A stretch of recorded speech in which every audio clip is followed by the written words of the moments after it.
But right now, we want to level stage the first comedian of the evening. He's your host and MC. Put your hands together and welcome Jason Gillerin.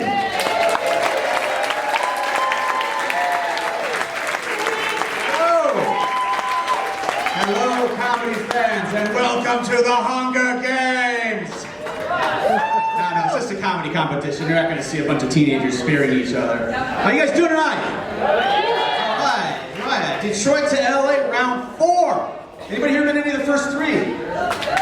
Alright, yes, support live comedy. Round 4. As Joel said, Detroit to LA is a really cool competition. So out of about 100 or a little over 100 comics, one comic is going to be fortunate enough to go to Los Angeles and perform at some really, really top-notch clubs.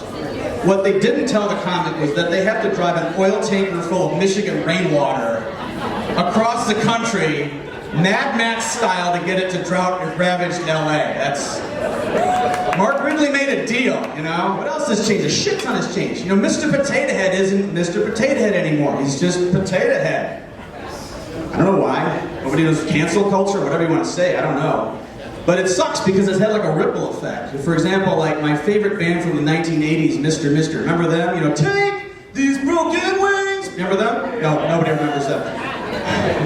Anyways, they had to change their name too. They now go by...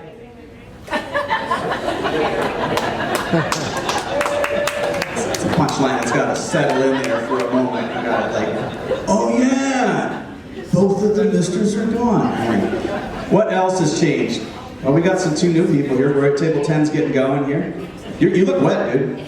Is it raining? It's raining. I see. I told you. Like, this is the power of deduction. All right, but you look good tonight. It's okay.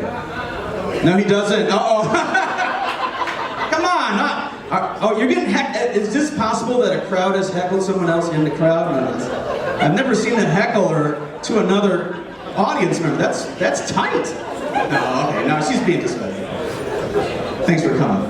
I think I know you. I don't know. I fucking know you. Ah, shit. All right. I'll call you out later. I don't know. All right. What else has changed? Donald Trump was president in 2019. You guys remember that? That was weird fucking 4 years, right? What's he doing now? I don't know. I heard he's actually writing his presidential memoirs. You guys hear about this? Yeah, it's coming out soon. It's going to be a coloring book. I can hear him like pushing it now. You know, it's going to be the most tremendous coloring book ever. It's got lines you can color inside, you can color outside the lines. Every book comes with 1 free crayon. Orange. Actually, annoying orange. It's the most tremendous shade of orange. They don't even have it in Crayola. Joe Biden's going to come out with his presidential memoirs eventually. It's inevitable, right? And we all know that book's going to be a scratch and sniff. Every page a different scent of shampoo. You know, page 1, Pantene. Page 2, Herbal Essence. Page 3, Johnson & Johnson baby shampoo. All right, there we go. Come on, enjoy that one. Aw, man. All right, a little bit about myself. Somebody told me recently I look like that guy from The Voice, Blake Shelton. You can see it now. I was like, I look like Blake Shelton if he never finished puberty. Like, I look like Blake Shelton if he traded in his pickup truck for a Tesla. I basically look like Blake Shelton if he hated country music. Yeah, that makes more sense. That's the right one. Let's see what else about me. I had a proud dad moment recently. My son got his 10-year sobriety chip from AA. I'm very proud of him. He's 13. Got a Little League trophy the same day. It was really cool. It was a double win, you know. Took him out for ice cream. Yeah, I know. So those were some terrible 2s we went through. Oh my gosh. I remember it turned out, we had this one moment where it turned out we had like an intervention on him, but it was all of his stuffed animals around that was like telling him something was wrong, you know. He was a big fan of Sesame Street, so over here we had Kermit the Frog saying, like, I don't have a problem, yay! And over here we had Cookie Monster, he'd be like, me don't like you when you're drunk. Me go nom nom nom, you go glug glug glug. And then of course over here was Elmo, you know. I will not take up on your self-destructive behavior. The weird part about it was the whole thing turned into an intervention against Cookie Monster. Because of his cookie addiction, you know. He's like, we know we have a problem. Now my kids, actually I have a 14-year-old and a 12-year-old, and they're into this like Snapchat. You guys ever heard of this? Like they do like the shit where they FaceTime their friends and then they make their faces look like cats or unicorns. You seen this stupid shit? You know, it's like, they showed it to me and I was like, dude, this is nothing, man. I had this app 30 years ago when I was in college. We called it acid. Too bad you couldn't swipe someone's face back to normal on that app. You had to wait about 8 hours and a lot of shakes. It was not good, not good. Let's see, what else about me? I went to Catholic school. Served my 12 years. That's true. I was never an altar boy, which I consider to be the first really good decision I made in my life. Okay? All right, before we get to the punchline, I want you to all get your groans out now because, you know, it's an altar boy Catholic school joke. Okay, let's go. Okay, ready? So we can enjoy the punchline. Anyway, every year, end of the school year, they had this thing called Altar Boy Picnic. And the altar boys all went to Belle Isle for the day. And I didn't go because I wasn't an altar boy. It was weird. I'd go to school, be like me and one other dude, and then all the girls in class. And I'd get there, I'd look at my buddy, and I'd be like, hey man, I like these odds. It's the same thing the priests were saying at Belle Isle. Altar Boy Picnic. I told you, it's a joke. Listen, nobody got anything on Belle Isle, and I didn't get anything that day either. It's all good. It's all good. All right.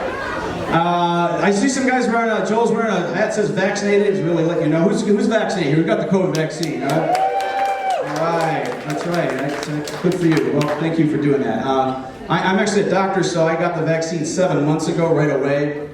And I get it, all these people are worried about what's going to happen. You know, I don't want to get it, I'll let some other people do it, I don't know what's going to happen long term. I'm living proof. I've had absolutely zero side effects.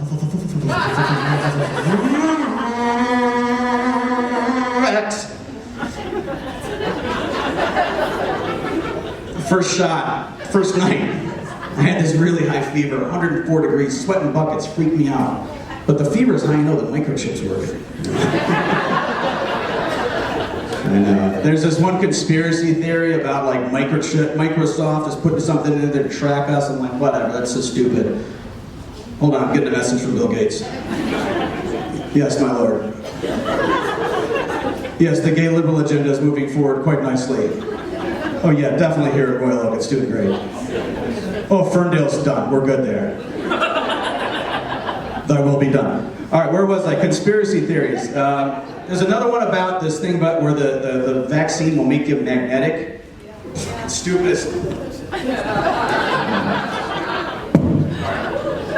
1 second. A little help here.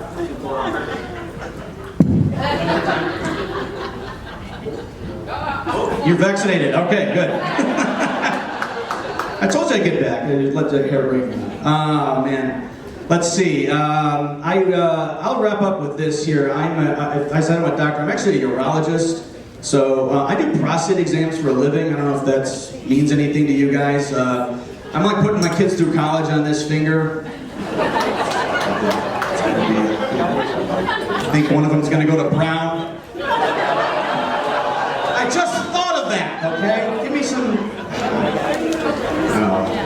Anyway, I've actually been doing it 20 years, and I've actually done the math. I think that I've done about 20,000 prostate exams. I'm not kidding you, man. So if my finger could talk, it would be like begging me, like, please stop.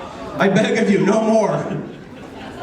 I think it'd be funny if I'd actually kept track. Like, if we got to like number like 10,000 and we had like a little celebration, for example, you know, guys leaning over the table. We got something like at a grocery store, you know. He's got his pants down around his ankles. All of a sudden, confetti and balloons starts coming down. He's like, what the fuck's going on here? Did I win something? All right, I'm going to bring out our next comic. We're going to get this competition started. We have 10 awesome comics tonight. So everybody, let's get excited for all of them, okay? All right.